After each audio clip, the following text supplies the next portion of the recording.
She only needed $50, just enough to buy baby formula for her son. But one wrong number changed everything, because the stranger who received her message wasn't just anyone.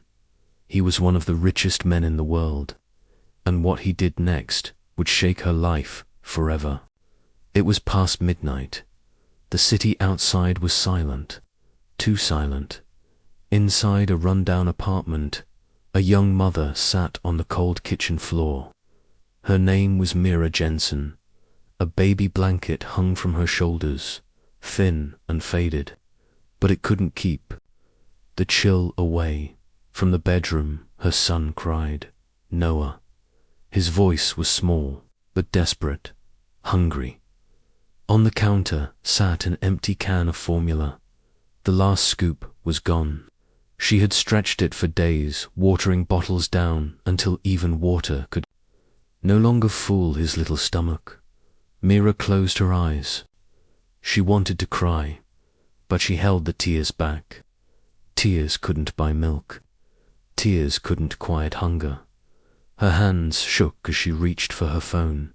She hated herself for it, but she had no choice. She typed a message to her brother, Ben. "I'm sorry to bother you again. I need $50 for formula.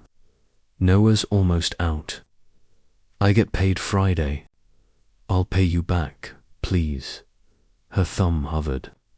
Then dash, send dot.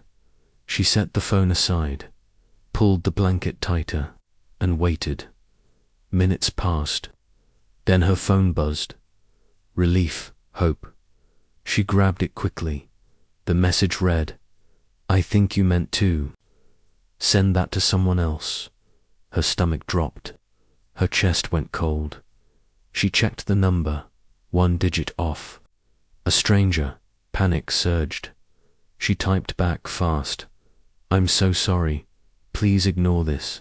Wrong number." She tossed the phone down, buried her face in her knees, and whispered, "Of course. Even this, I can't get right." The room was silent again. The kind of silence that feels heavier than noise. Then her phone buzzed again. Mira froze. Her pulse quickened, and this time, the stranger didn't ignore her. Across the city, in a penthouse of glass and steel, a man sat alone. His name was Jackson Albright. The world knew him as a billionaire, a tycoon, a ghost who lived above the skyline. But in this moment, he was just a man staring at his phone. The message had startled him. A stranger, begging for $50. Not investment, not a scheme, just formula. For a baby, Jackson almost deleted it. That's what he did with intrusions. Erase, forget, move on. But this one, he couldn't ignore. The words pulled at something buried deep inside, something he never spoke about. He typed slowly, "Is your baby going to be okay?" Back in her apartment, Mira stared at the reply. She didn't know whether to answer or run. Finally, she forced her fingers to move. "We'll manage. Sorry again." The response came instantly. "I can help," Mira scoffed. "Who says that? Who even talks like that?" She typed back, "Thanks, but I don't take money from strangers." For a moment, silence. Then another buzz. "Smart policy. I'm Jackson, not a stranger anymore." Mira wanted to laugh at the absurdity, but the weight of exhaustion pressed harder. This time, she didn't argue. She sent him her payment. Details hesitant, ashamed, desperate. Seconds later, her phone buzzed again. Balance updated. She gasped. $5,000. Her breath caught. She blinked, stared again. It wasn't a mistake. She had asked for 50. He had sent her 5,000. Mira's hands shook. So badly, she almost dropped the phone. This wasn't kindness. This was impossible. And yet, it was real. Mira sat frozen on the bed. The glow of her phone lit her trembling hands. Her eyes refused to blink. Her breath came in shallow gasps. She had asked for 50. He had sent 5,000. The number stared back at her. Cold, unreal, impossible. She pressed her palms into her face. Her chest burned. It wasn't just money. It was survival. Rent, food, formula, maybe even a little room to breathe. But why? Why would anyone do this? Her fingers moved before she could think. This is too much. I only needed $50. A pause. A long one. Then his reply lit up the screen. It's already yours. No catch. One less thing to worry about. Her lips parted. She read it once, twice, until her vision blurred. One less thing to worry about. He said it like it was nothing. But for her, it was everything. Tears filled her eyes.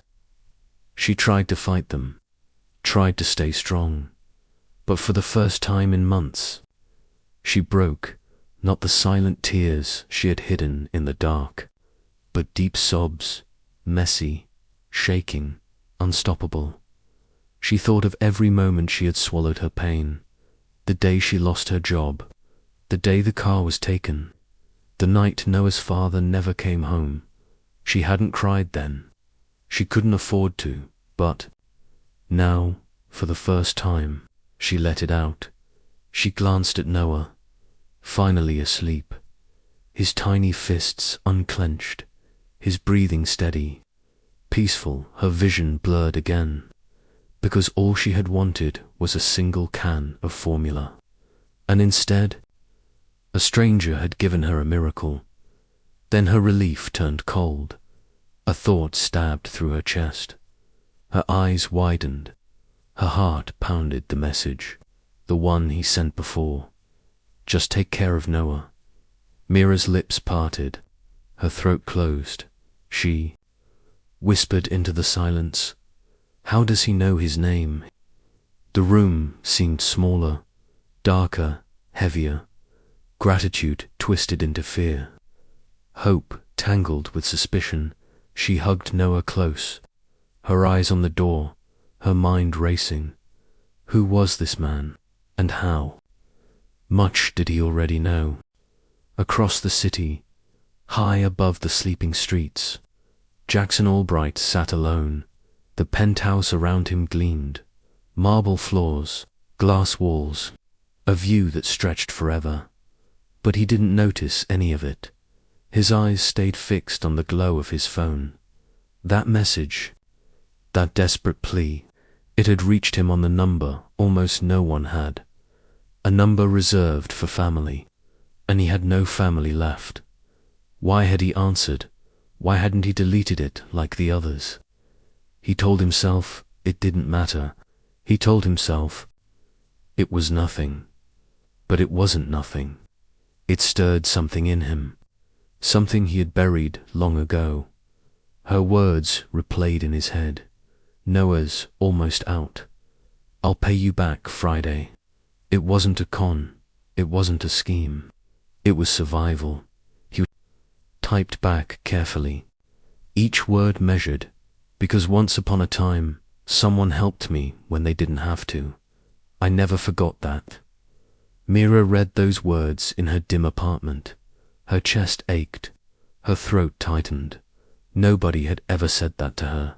Not like this, not without expectation. She wanted to believe him. But her mind screamed caution. There are always strings. Always. Then another message came. Simple, direct. Tell me what formula Noah needs. I'll send it. Not money. Supplies. Her stomach twisted. Money was one thing. Supplies meant permanence. Supplies meant he would know where she lived. She typed slowly. Only if it's really no strings. His answer came quick. I don't do strings. Strings are for people playing games. The next morning, a knock rattled her door. Mira froze. Her pulse spiked. Nobody knocked here. Not neighbors. Not the landlord. With trembling steps, she peered through the peephole. A delivery man stood waiting. Delivery for Mira Jensen. Her voice barely worked. Yes, she signed. 1 box. Then another. And another. Her tiny living room filled wall to wall. She cut them open with shaking hands. Formula. Diapers. Wipes. Clothes. Toys. Not cheap brands. The best. The kind she'd only seen on store shelves, out of reach. The kind she'd never dreamed of touching. At the bottom of the last box, she found a small envelope. Her breath caught as she opened it. 1 note, written in sharp, deliberate handwriting. He should have what he needs. Noah deserves better than barely getting by. Jackson. No logo, no company, no way to trace it. Just a name she sank onto. The floor, surrounded by miracles that didn't belong to her life.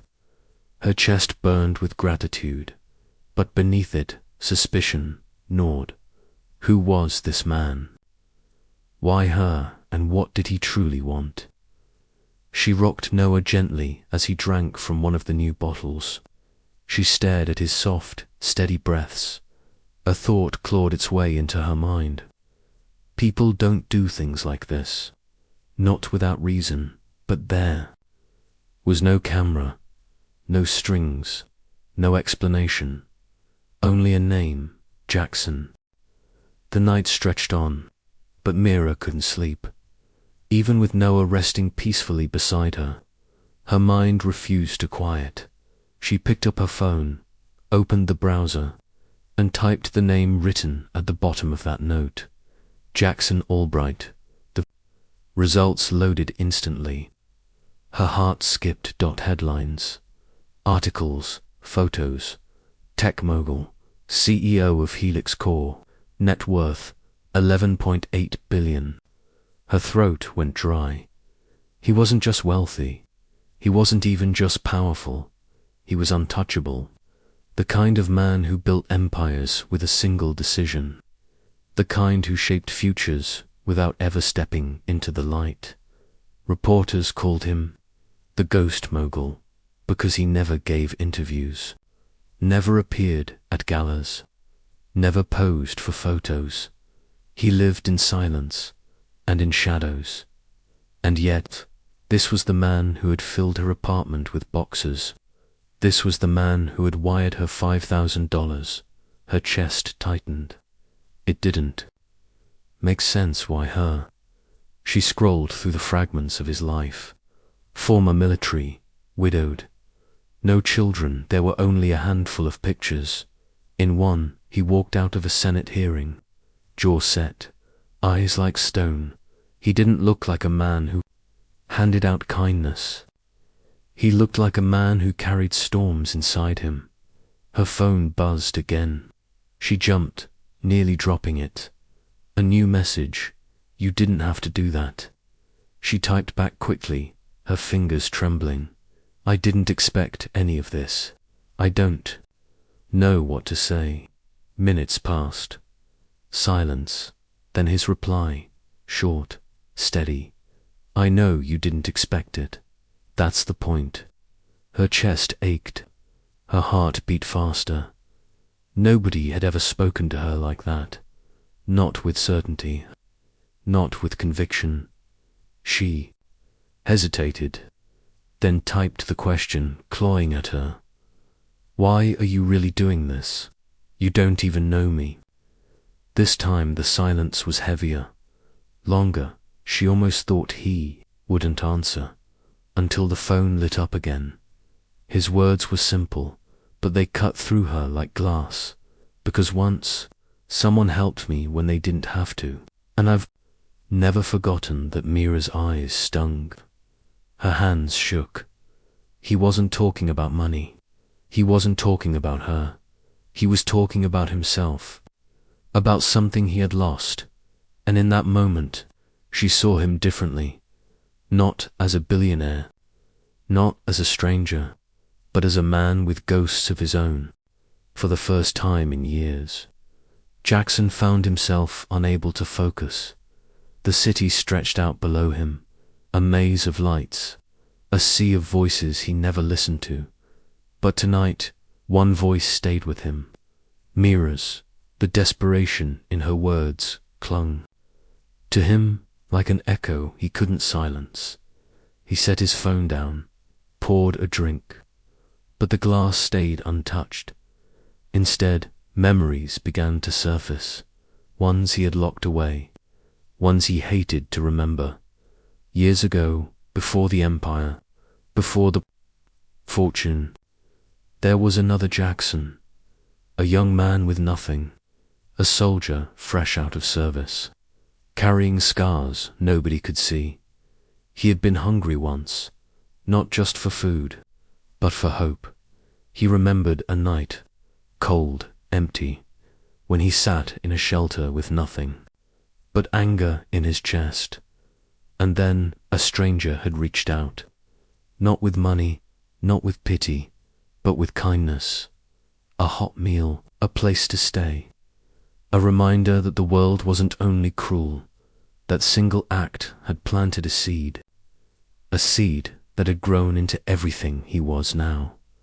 And yet, despite the billions, despite the towers and the power, the emptiness had never left. Jackson clenched his jaw. People called him ruthless, distant, cold. They weren't wrong, because the truth was, kindness terrified him. It forced him to feel. And feeling meant remembering. He picked up the phone again. Read Mira's words once more. Her fear, her exhaustion, her unwillingness to ask. And yet her desperation when she finally did it was too familiar. Too close to the man he used to be. Jackson exhaled slowly. For years he had built walls so high nobody could climb them, and now, with one wrong number, a stranger had slipped through the cracks. Morning light crept through the thin curtains. Mira stirred awake on the couch.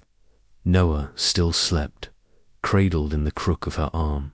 Around her boxes, supplies stacked higher than the sofa. Proof that the night before hadn't been a dream. She rubbed her eyes.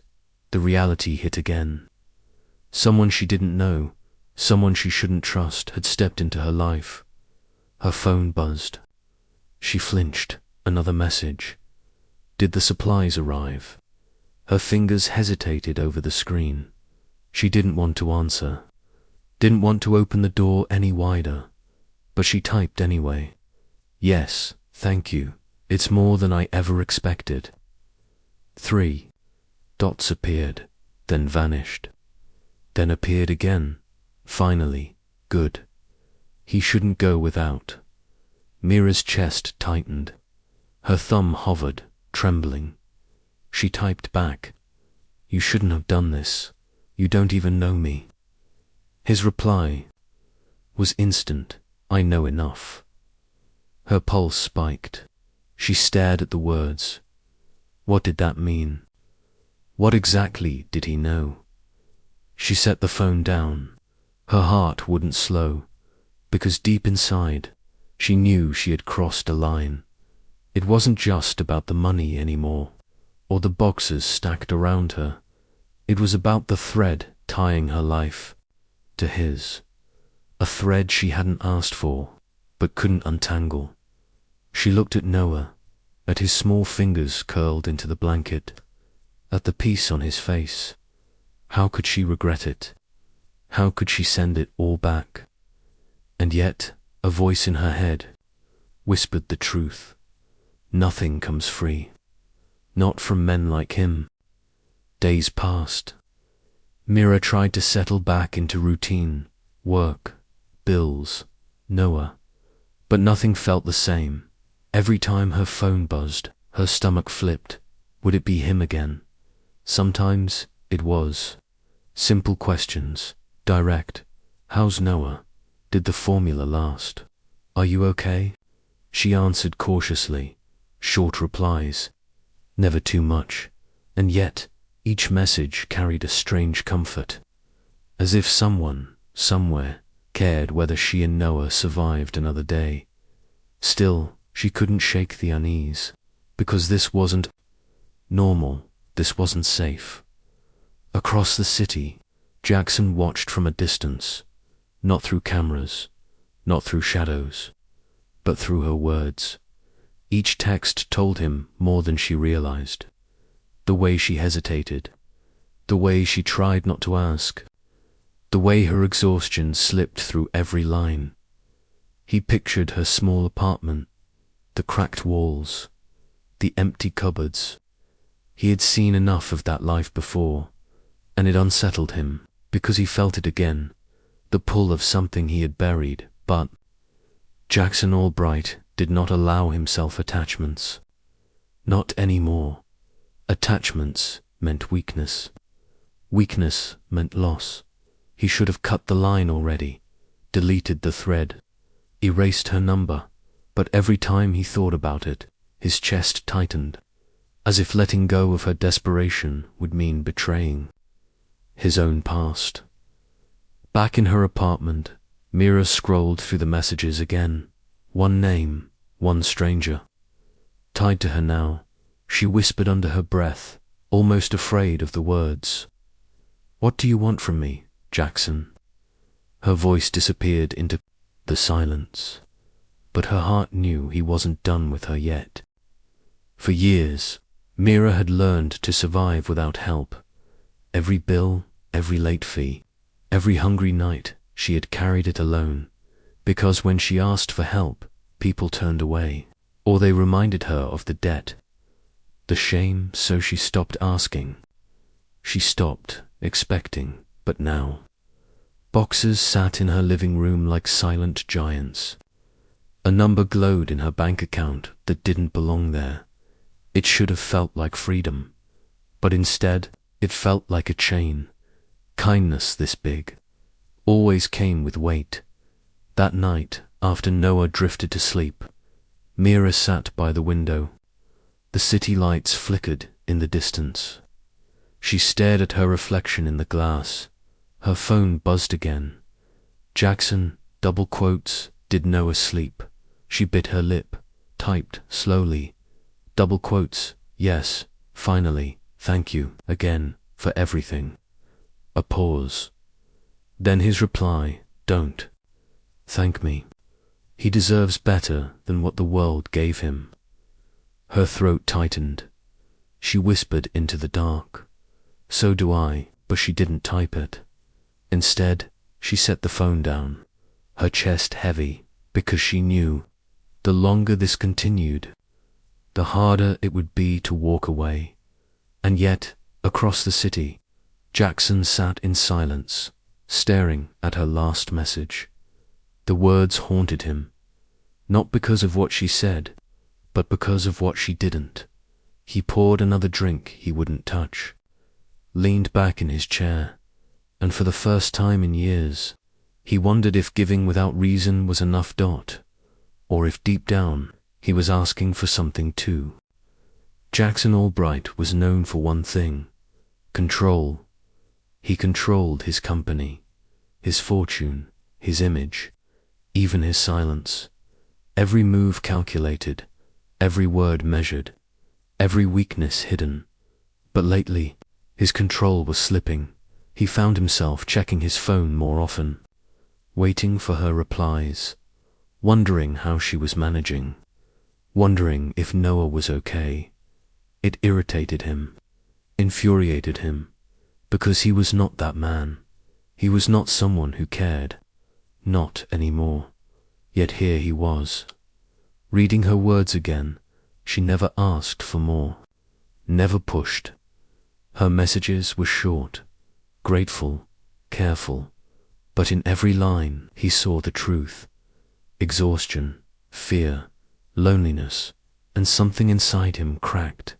He remembered nights when silence was his only companion, when grief gnawed at him like a relentless shadow, when he told himself he didn't need anyone because needing meant losing. He clenched his jaw, closed his eyes. He had built walls so high no one could climb them. But somehow, with a single wrong message, this woman had found a way through. Jackson set the phone down, stared out across the city skyline. His reflection in the glass stared back, hard, tired, alone, and for the first time in years. He asked himself a question he couldn't escape.